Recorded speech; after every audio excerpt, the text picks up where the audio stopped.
Day 27 of 30 days challenge. हमारा पहला एक वर्ड है कंटिन्यूम। इसका मतलब होता है कि कुछ है जो कि समय के साथ धीरे धीरे चलता रहता है या फिर धीरे धीरे बदलता रहता है। जैसे हम अपनी जिंदगी में नई नई चीजें सीखते रहते हैं तो वो समय के साथ चलता रहता है या फिर समय के साथ बदलता रहता है। The continuum of life from birth to death, मतलब जब इंसान का जन्म होता है तो तब से उसकी मृत्यु तक उसके जीवन में जो भी निरंतरता होती है, फिर उसके जीवन में जो भी बदलाव आते हैं धीरे धीरे समय के साथ, उसको आप कंटिन्यूम बोल सकते हो। अक्रीमोनियस मतलब कोई इंसान है जो कि बहुत ज्यादा गुस्से वाली भावनाओं से भरा हुआ है या फिर कड़वाहट से भरा हुआ है। हमारे अंदर ऐसी भावनाएं किसी के लिए तब आती हैं जब सामने वाला इंसान या फिर कोई इंसान हमारा दुश्मन होता है या फिर उसने हमारे साथ कुछ ना कुछ गलत किया हुआ होता है। जैसे एक पति पत्नी के बीच में तलाक की कार्यवाही चल रही थी तो दोनों के अंदर एक दूसरे को लेकर बहुत ज्यादा गुस्सा भरा हुआ था या फिर बहुत ज्यादा कड़वाहट भरी भावनाएं भरी हुई थी एक दूसरे को लेकर। तो उस टाइम पर उन दोनों ने एक दूसरे की बहुत ज्यादा बुराइयां की या फिर एक दूसरे के अंदर जो भी गुस्सा भरा हुआ था एक दूसरे को लेकर, तो उन्होंने एक दूसरे पर वो गुस्सा निकाला या फिर जो भी कड़वाहट वाली भावनाएं थी वो सारी की सारी एक दूसरे के ऊपर निकाली। She wrote an acrimonious letter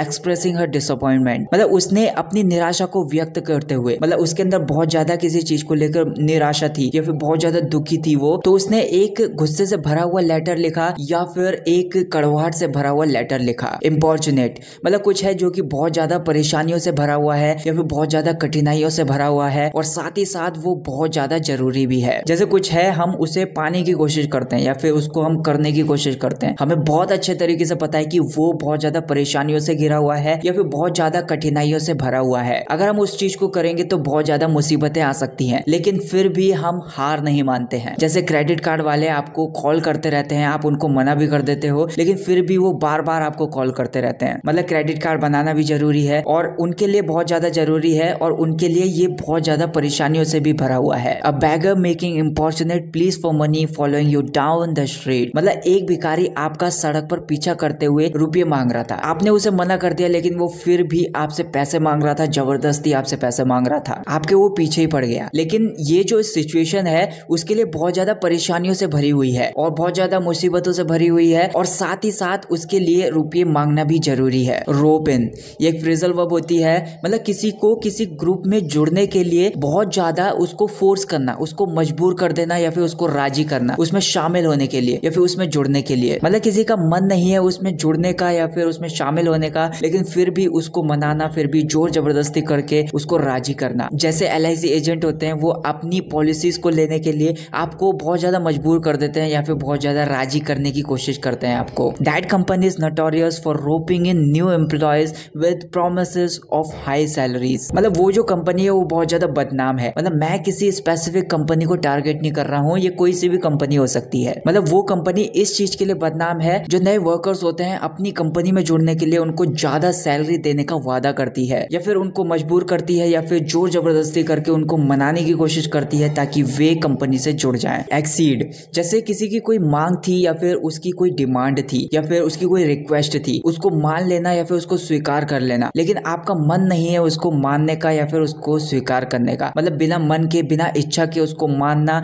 या फिर उसको स्वीकार करना। जैसे राजा ने अपनी बेटी की मांग पूरी कर दी या फिर जो भी उसकी मांग थी, जो भी उसकी रिक्वेस्ट थी उसको मान लिया। वो अपने पसंद के राजकुमार से शादी करना चाहती थी, मतलब राजा का बिल्कुल भी मन नहीं था इस बात को मानने के लिए, लेकिन राजा ने बिना मन के या फिर बिना इच्छा के अपनी बेटी की रिक्वेस्ट को मान लिया। He acceded to his request even though he didn't agree with it, मतलब उसने बिना मन के या फिर बिना इच्छा के उसकी रिक्वेस्ट को पूरा कर दिया या फिर उसकी रिक्वेस्ट को मान लिया, भले ही वो इससे सहमत नहीं था या फिर इस बात को मानने के लिए राजी नहीं था। इंट्रिग्यूइंग मतलब कुछ है जो कि बहुत ज्यादा मिस्टीरियस है या फिर बहुत ज्यादा रोमांचक है, बहुत ज्यादा दिलचस्प है। मतलब कुछ है जो कि रहस्यमय होने के साथ साथ बहुत ज्यादा रोमांचक भी है और बहुत ज्यादा दिलचस्प भी है। The detective presented an intriguing puzzle for the team to solve, मतलब जासूस ने टीम के सामने सुलझाने के लिए एक दिलचस्प और रोमांचक पहेली पेश की। वाओ, इसका मतलब होता है कि कुछ पाने का या फिर कुछ करने का एक डिटरमिन्ड डिसीजन लेना, एक दृढ़ संकल्प लेना, मतलब अपने आप से ये वादा करना कि मुझे ये करना है तो करना है, चाहे कुछ भी हो जाए मुझे ये पाना है तो पाना है। जैसे एक नेता ने देश की बेरोजगारी को कम करने के लिए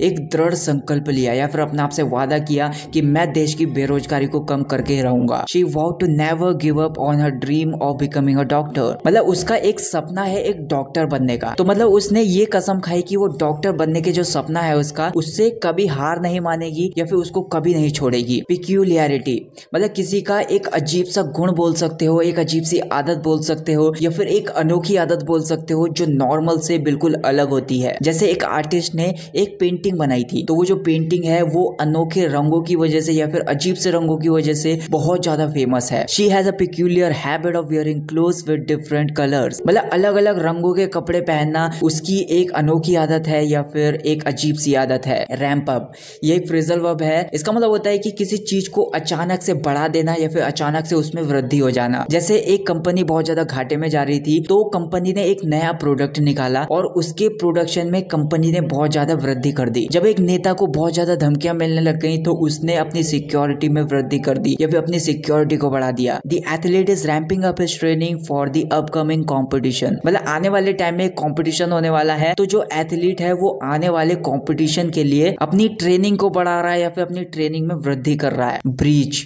मतलब एक ऐसा काम है या फिर एक ऐसी प्रोसेस है जो किसी के अग्रीमेंट को तोड़ देती है या फिर कोई कानून है उसको तोड़ देती है वो। जैसे रोड साइड स्पीड सेंसर लगे हुए होते हैं, उसमें स्पीड लिमिट होती है कि आपकी गाड़ी 60 से ऊपर नहीं जानी चाहिए या 80 से ऊपर नहीं जानी चाहिए या फिर 40 से ऊपर नहीं जानी चाहिए। अलग अलग एरिया के हिसाब से अलग अलग स्पीड लिमिट होती है, तो लोग ऐसे नियम को तोड़ देते हैं। तो ऐसे किसी नियम को तोड़ने के लिए आप ब्रीच बोल सकते हो या फिर ऐसे किसी नियम का उल्लंघन करने के लिए आप ब्रीच बोल सकते हो। The thief reach to safe through a breach in security system मतलब सिक्योरिटी सिस्टम का उल्लंघन करके या फिर सिक्योरिटी सिस्टम को तोड़कर चोर तिजोरी तक पहुंचा। कनमडेशन मतलब किसी पर्सन की निंदा, उसका तिरस्कार या फिर उसकी बेइज्जती को आप कनमडेशन बोल सकते हो। जैसे एक नई मूवी रिलीज हुई तो उसमें कुछ गलत हो गया था, लोगों के मुताबिक वो मूवी सही नहीं थी, तो मूवी को बहुत ज्यादा तिरस्कार का सामना करना पड़ा या फिर बहुत ज्यादा निंदा का सामना करना पड़ा या फिर बहुत ज्यादा लोगों के ताने का सामना करना पड़ा। The politicians controversial remarks faced widespread condemnation मतलब किसी पॉलिटिशियन की जो कंट्रोवर्सी से भरी हुई जो भी टिप्पणी थी, तो उसकी वजह से बहुत ज्यादा मात्रा में उसे निंदा का सामना करना पड़ा या फिर तिरस्कार का सामना करना पड़ा। Demonstrate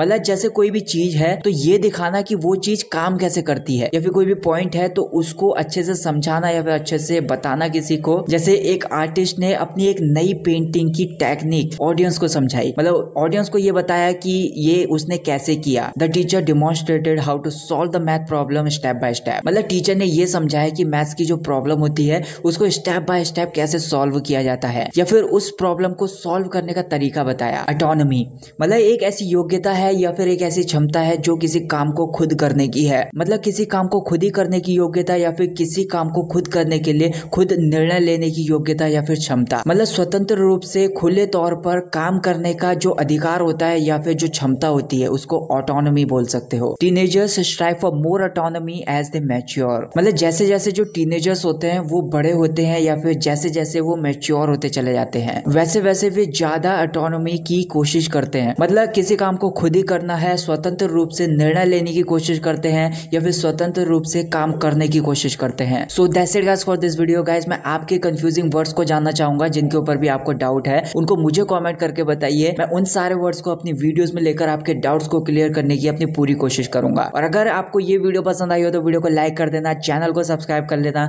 thank you so much for watching this video.